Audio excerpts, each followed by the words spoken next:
નમસ્તે વિદ્યાર્થી મિત્રો. આજે આપણે ધોરણ 12માં અંગ્રેજી વિષયમાં unit 1 read 1 can you instil લવની એક અગત્યની શોર્ટ નોટ જોવાની છે. અને શોર્ટ નોટનું નામ છે કન્ડિશન્સ ફોર મેકિંગ લવ, એટલે કે પ્રેમ કરવા માટેની શરતો. તો ચાલો આપણે આ શોર્ટ નોટ સમજીએ. સૌ પ્રથમ તો તમને આ શોર્ટ નોટ માટે પ્રશ્નો કે મુદ્દા આપેલા હોય છે.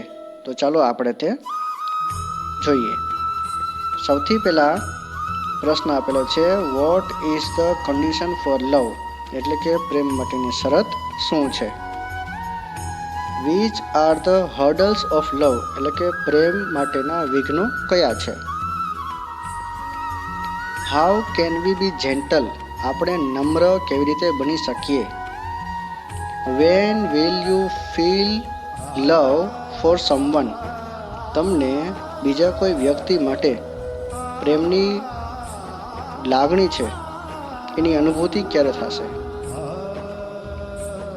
Vote will be the change to your heart after love, પ્રેમ પછી તમારા હૃદયમાં શું પરિવર્તન આવશે. What should you do for making love with others, બીજા સાથે પ્રેમ કરવા માટે તમારે શું કરવું જોઈએ. આ બધા પ્રશ્નો છે અને જવાબ લખવાથી આપણી શોર્ટ નોટ તૈયાર થઈ જશે. સૌથી પહેલો પ્રશ્ન છે what is the condition for love, એટલે પ્રેમ માટેની શરત શું છે. Love is free where yet there are hidden conditions for love, પ્રેમ એ સાવ મફતનો પ્રોગ્રામ છે, તેમ છતાં તેના માટે થોડીક જ છુપાયેલી શરતો છે. If someone's feelings were hurt by the person whom he or she loved too much in the past, then it will be the most incurable and unseen wound or damage to mind.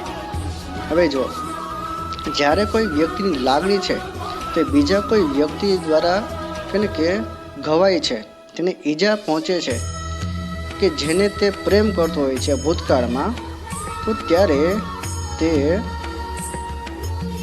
જે ઘાવ થાય છે મન પર તે સાજો થતો નથી અને તે દેખાતો પણ નથી. It can not either be forgotten or completely be healed even after starting new relation, ને નવા સંબંધો શરૂ કર્યા બાદ પણ તે સંપૂર્ણપણે ભૂલી શકાતો નથી કે સાજો કરી શકાતો નથી, તેની સારવાર થઈ શકતી નથી. ત્યારબાદ જોઈએ બીજો પ્રશ્ન છે which are the hurdles of love, એટલે કે પ્રેમ માટેના વિઘ્નો કયા છે. The emotions like bad experiences from past, the sense of grudge and anger, the evil thoughts of taking revenge, prejudice for everybody are the stoppages or barriers which are responsible for stopping one to fall in love. જો મિત્રો ખાસ યાદ રાખજો, આ પ્રેમ માટેના વિઘ્નો છે કે પ્રેમ નથી થતો અથવા તો પ્રેમની લાગણી આપણે નથી થતી એના માટેના વિઘ્નો, એના અડચણ રૂપ કે બાબતો કઈ છે તે જોઈએ. The emotions like bad experiences from past, ભૂતકાળના જે ખરાબ અનુભવો છે તેની લાગણી. The sense of grudge and anger, ગુસ્સો અને વેરભાવની જે સમજ છે તે. The evil thoughts of taking revenge, બદલો લેવાના દુષ્ટ વિચારો. પ્રિજુડાઇઝ ફોર એવરીબડી, બધા માટે પૂર્વગ્રહો. Are the stoppages or barriers, ને આ જ બધાય અડચણ છે, વિઘ્નો છે. Which are responsible for stopping one to fall in લવ, કે જે બીજા કોઈ વ્યક્તિને પ્રેમમાં પડતા અટકાવવા માટે જવાબદાર છે. આગળ જોઈએ how can we be gentle, તો આપણે આમાંથી નમ્ર કેવી રીતે બની શકીએ. A person who wants to make love must forget the bad experiences which he or she had in the past. વ્યક્તિ કે જે ખરેખર પ્રેમ કરવા માગે છે તેને ભૂતકાળના જે ખરાબ અનુભવો છે તે ભૂલવા પાડશે, કે જે તેને ભૂતકાળમાં બહુ ખરાબ રીતે થયેલા છે. He or she must be free from the spirit of resentment and revenge. તે પસ્તાવો અને બદલાની ભાવનાથી મુક્ત હોવો જોઈએ. Only when you judge and interact with people without any prejudice, you can make feelings transfer. ત્યારે જ માત્ર તમે વ્યક્તિને ઓળખી શકો છો, તેની સાથે વાત કરી શકો છો અને લોકોને પૂર્વગ્રહ વગર મળવું જોઈએ, કે જેથી તમારી લાગણી છે એનું આદાન પ્રદાન થઈ શકે. ત્યારબાદ when will you feel love for someone? તમે બીજી કોઈ વ્યક્તિ માટે પ્રેમની લાગણીની જે અનુભૂતિ છે તે ક્યારે કરશો? To have loving emotions or to love others, first of all you should understand and start loving yourself. સૌથી પહેલાં તો બીજા માટે પ્રેમની લાગણી થાય તો તે માટે તમારે તમારી જાતને સમજવી જોઈએ અને તમારે તમારી જાતને પ્રેમ કરવાની શરૂઆત કરવી જોઈએ. Because if you can't love yourself, your own heart will be very small and will not be able to create a position or space for someone. કારણ કે જો તમે તમારી જાતને પ્રેમ કરી શકતા નથી તો તમારું હૃદય છે તે ખૂબ જ નાનું થઈ જાય છે અને તેમાં તમે બીજી વ્યક્તિ માટે કોઈ જગ્યા બનાવી શકતા નથી. તો તેના માટે તમારી જાતને પ્રેમ કરવી જોઈએ. ત્યારબાદ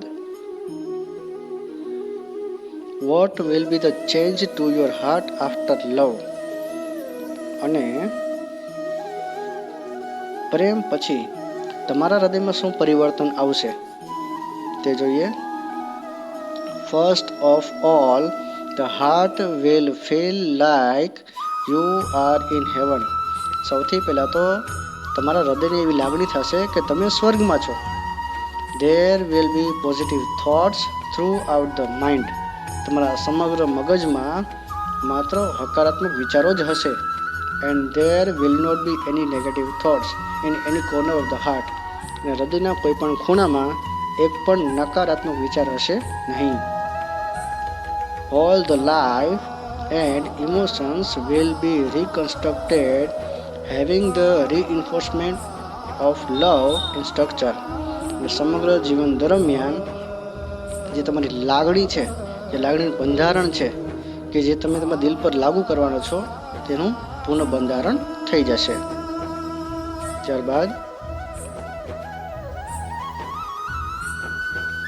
what should you do for making love with others? બીજા સાથે પ્રેમ કરવા માટે તમારે શું કરવું જોઈએ?